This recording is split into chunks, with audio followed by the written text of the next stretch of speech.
Good evening. Over 30 years since thousands of pregnant women in Bristol were invited to take part in a major research project, families from the Children of the 90s study were reunited today.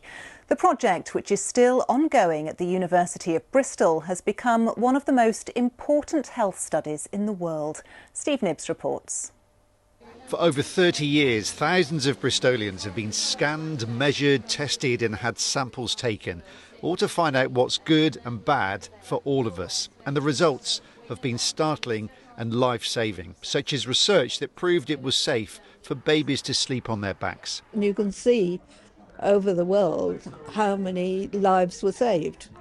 I mean, it's very unusual to do something and you can monitor how much is saved, but it's tens of thousands of babies haven't died because of this. Today, some of the original cohort came together, and in some cases, 3 generations of the original Children of the 90s families. As soon as I found out I was pregnant, I contacted the Children of the 90s studies, and that's when loads of questionnaires were in. I had extra visits, measurements, blood tests. It's got to be a great thing, hasn't it? Anything that's better for children, things change, and I think it's a great thing, and hopefully we can continue to my dotage.